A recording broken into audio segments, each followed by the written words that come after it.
Breaking news mga kababayan, ako po, Senador Marcoleta, viral na viral ngayon.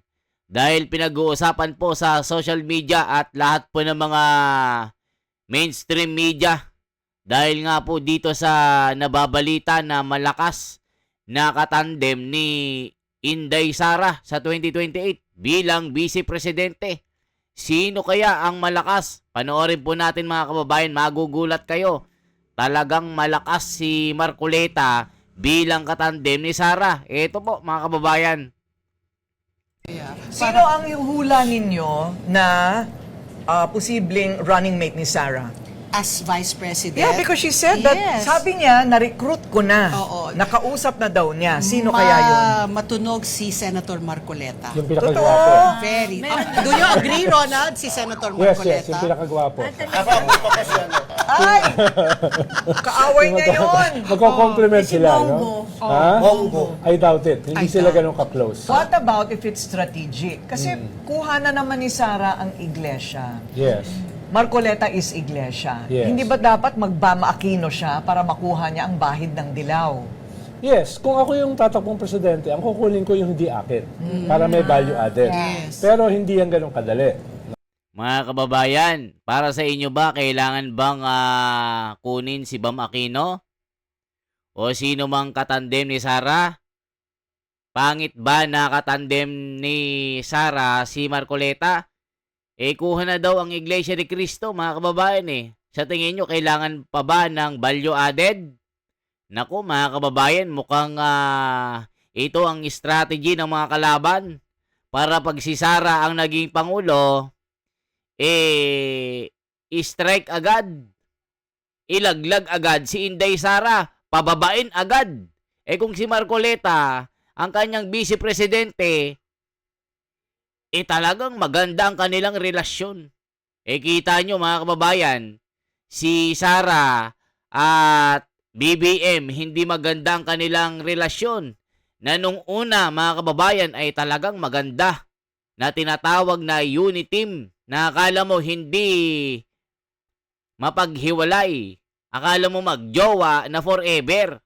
Pero napakaraming nangyari. Kita nyo, hinudas ni BBM si Inday, si Tatay Digong, pinakulong sa ICC. Kung si Marcoleta, sureball na forever ang kanilang good relationship bilang magkaibigan. Kung si Tulfo, ganun din ang gagawin. Si Bam Aquino, ganun din ang gagawin kay Sara. Lolokohin lang at huhudasin. Kung si Marcoleta, forever ang kanilang magandang samahan. Kaya dapat si Marcoleta na lang, di ba? Mga kababayan ko, ulitin natin. Sino ang hula ninyo na posibleng running mate ni Sara? As Vice President? Yeah, because she said that, sabi niya, na-recruit ko na. Oo. Nakausap na daw niya. Sino kaya yun? Matunog si Senator Marcoleta. Yung pinakagwapo. Very. Do you agree, Ronald, si Senator Yes, Marcoleta? yes, yung pinakagwapo. Ay! Kaaway niya yun! Magko-compliment sila, no? Ha? Bongo. I doubt it. Hindi sila ganun ka-close. What about if it's strategic? Kasi kuha na naman ni Sara ang iglesia. Yes. Marcoleta is iglesia. Yes. Hindi ba dapat magbama Aquino siya para makuha niya ang bahid ng dilaw? Yes, kung ako yung tatakbong presidente, ang kukunin ko yung hindi akin para may value added. Yes. Pero hindi yan ganun kadali. No? Halimbawa, baka masira naman si Bam kung papayag siya maging vice, di ba? Kaya ang kukunin diyan ni Sara ay yung medyo malapit sa kanya. Pero tama si Corina, ba't mo kukunin yung Iglesia ni Cristo sa iyo na? Yes, No? built So, in na. kumuha ka ng may value added. Like Halimbawa, who? Atulpo, no?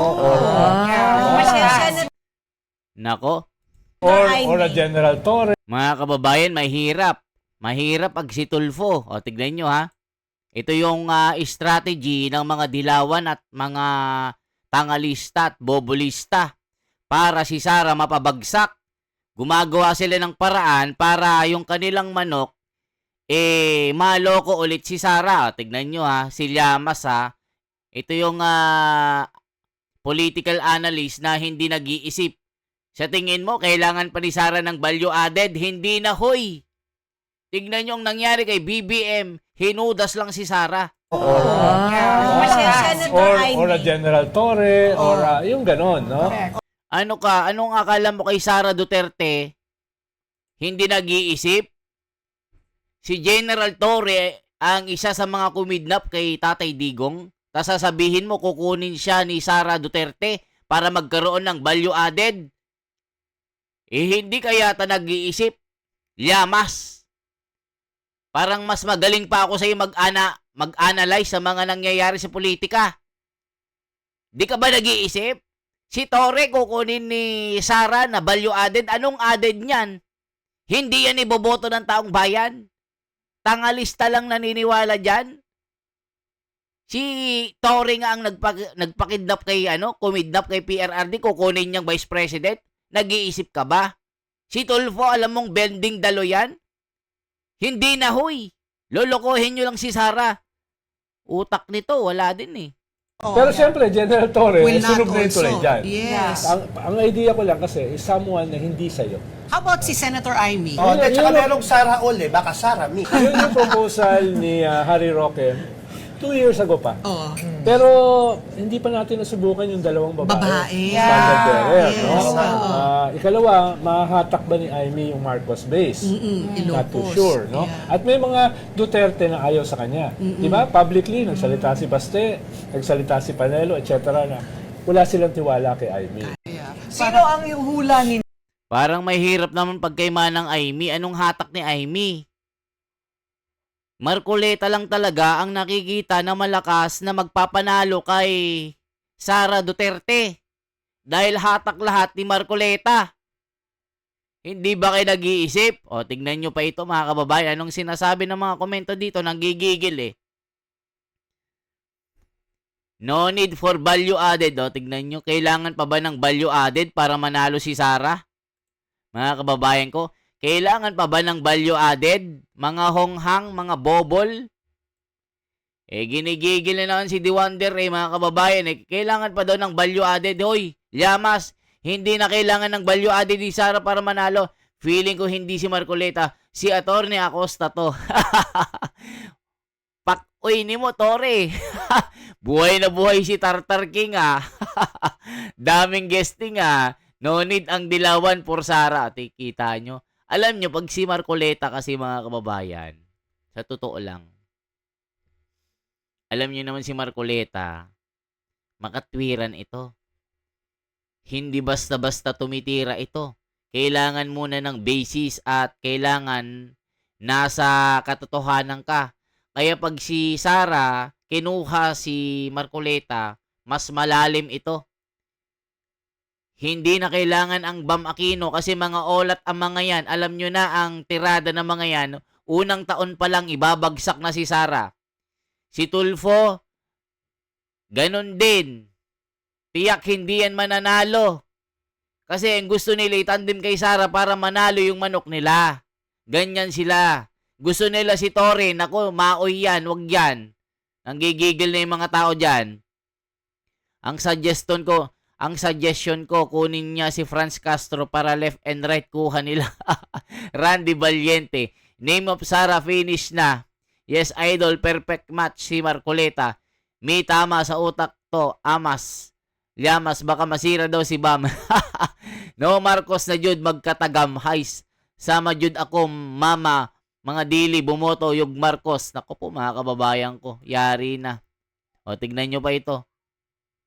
Boto para kay Sara Duterte. Tignan nyo mga kababayan Panorin natin. Tungkol kay Sara. Well, siyempre, sa mga survey, siya pa rin yung pinakamataas. Pero siya pa lang naman nag-a-announce.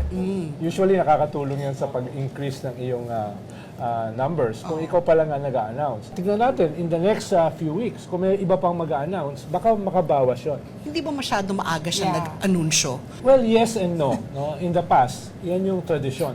Mag-announce ka later para hindi lahat ng banat na sa'yo. Correct. Pero lahat kasi ng banat nasa kanya na At ikalawa, gusto niyang i-rally yung kanyang troops. At ikatlo, iba kasi yung itong panahon natin ngayon Lahat ng problema nagsasalubong this year.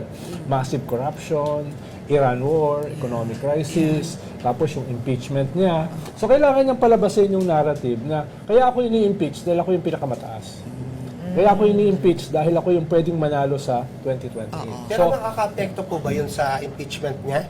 Maaari po bang yung mga sa Congress hindi bumoto na sa impeachment dahil alam na tatakbo siya? Well, sigurado ko yung numbers ng impeachment last year, hindi yun yung numbers ngayon.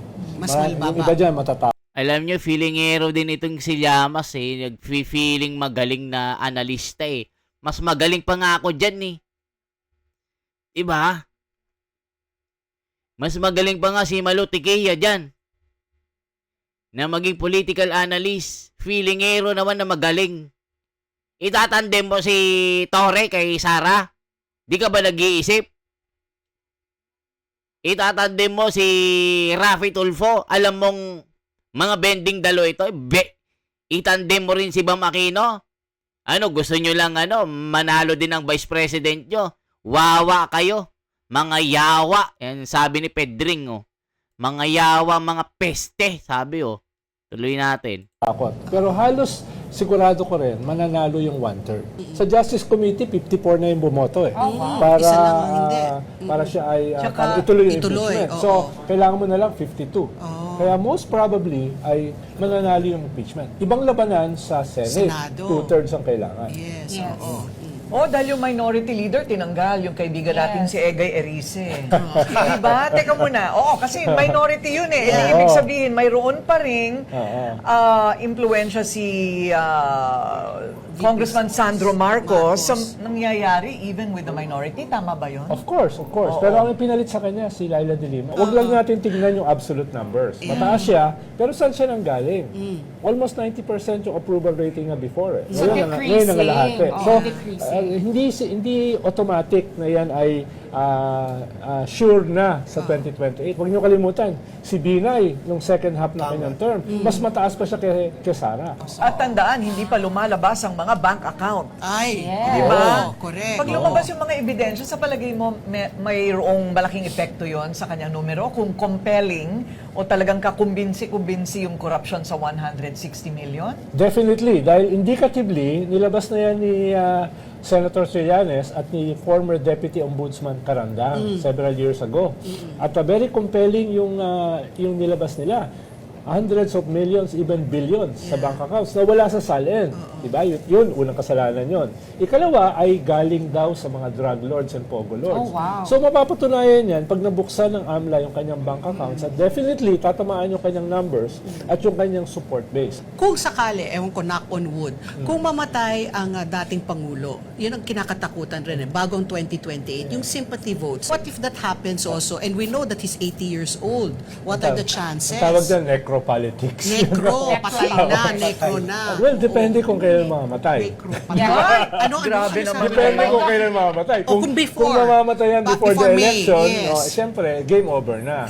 Kung for mamamatay later, earlier, ngayon, Oo. baka ma-mitigate yung impact niya. Correct. Ay, Kaya nga sinasabi. ginagamit na nila ngayon yung kaso sa ICC to gain sympathy votes kay Right. Sara. Yeah. Hindi ako haharap, hindi ko i-recognize yung korte na yan, no? Dahil kinidnap ako. Ang target nun ay makinabang si Sara. Ayan mga kababayan ko, ito ang galing-galingan naman itong Llamas na ito. 'Di ba? Kung ano-ano mga sinasabi. Wala naman sa hulog yung mga tirada mo. 'Di ba? Sure ball na mananalo si Sara Duterte. O tignan nyo mga komento, galit na galit kay Llamas. 'Di ba? Ngiti pa lang eh, parang ano na eh. Parang may amats na ito eh, tignan nyo 1PH, double time para double pay. Naku po, maleta is real, sabi ni Inday Badiday. Kahit naman yung di pa siya nag-announce, siya palagi number 1 sa survey. Rom Mikato. Kahit lumabas yan, Duterte pa rin kami, tabako dong. Kadawat na podnig maleta, sabi ni Jun Gorolyo. Gibson Castillo, Sir Llamas, pag akyat sa Senado, alam mo, maging resulta doon. Yung kartada ng pangarap nyo na masibak si BP ay parang itsura mo lang. Naku po, malabo na matalo si Sara. Ayan o, Jonas Flores. Sino kaya ang panglaban ng kakampwet? Wait lang, nagsisipilyo ka ba bago ka nagpunta dyan? O Llamas, binabash ka ng mga basher mo, nagsipilyo ka ba daw? Feeling pogi ka daw? Paano papabor dyan? MP na naman yan, Duterte pa rin, kahit di pa nag-declare siya last day na ng filing of candidacy. Duterte pa rin. Double time kayo. Pink ang background. Masyadong halata naman itong mga host. Sir Anton, kahit lumabas ang bank account ni BP Sara, hindi magbabago ang desisyon namin. Solid, Duterte pa rin kami. Libam. O, kita, walang epekto yan. Sara pa rin kami. Ini-interview nyo pa yan? Saka anong network ba talaga tong mga host na to? Kung saan ko nakikita itong mga ungas na ito Rom de Guzman, si Llamas, political analyst nyo, imbes na makatulong yan sa politikong sinusuportahan niya, lalong makakatalo. Alam nyo, totoo mga kababayan, kung sino man ang ini-endorso ni Llamas, sa personal kong opinion, imbes manalo, makadagdag sa PR, ito nga mga manok niya lalong babagsak. Gaya lang ni Auntie Claire mga kababayan, kada bitiw ng bibig ni Auntie Claire na parang puwet ng manok, yun naman ang pagbilis ng pagbaba at pagkasira ng pangalan ni Marcos. Kung gaano kadaldal itong si Llamas, gaano kabilis ang bibig nito sa pagmamamarites, kala mo feelingero na magaling, ganon din ang bilis ng pagkatalo ng kanyang iniindorsong politiko. Walang kapana-panalo. Sa tingin nyo si Llamas, magkakaroon ng value added sa taong bayan, sa botohan? Sa tingin nyo, solido pa ba ang dilawan? O kukunti na lang kayo? Mga tangalista, kukunti na lang. Ang marami, ang naniniwala sa katwiran, lalong-lalo na kay Marcoleta. Ang naniniwala sa batas, ang saligang batas at Korte Suprema na hindi kailangan labagin ang batas, kami yon. Katwiran ang susundin. 95 million, 99 million na mga Pilipino ang susuporta kay Marcoleta at Sara. Mga honghang, yun ang sabi ni Sebastiano Federico Alterano. Grabing pangalan niya, ng San Federico Sebastian ng Ilocos. Dating tangalista, ngayon hindi na. Ayoko nang maging bobolista. Ayan. Mga bobolista pala dati ito Ito mga tagasunod ni Llamas sa Dilawan check natin. Kahit magtulong-tulong pa kayong lahat, BP Sara lahat, tandaan nyo yan, mananalo yan. Kaya iyak si Trillanes at Dilima, sabi ni Nick Villanueva. In your dream, Llamas, para kang naglalamas ng pandesal. Feeling mo magaling ka. Feeling mo may value added ka. Wala, oy. Imog-imog, maoy ka. Sub-air akil. More tartar sa bibig nila.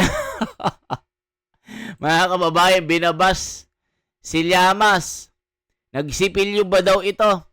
Bago magpunta dyan, baka mamaya maamoy ang hininga ni Corina Sanchez dyan, mapalabas bigla si Llamas sa studio, hindi nagsipilyo.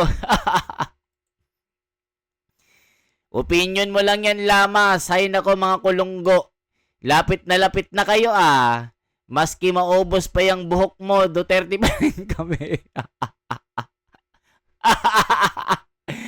Richard Daroyo, kung mahina si BP Sara, hindi nyo kailangan banggitin sa show. Dapat ang topic nyo si Lenny at Hontiveros. Kung paano sila mag-number 1, legit na survey. Sabi ni Kwang. Way siguro mauna pa kami maniwala sa inyo.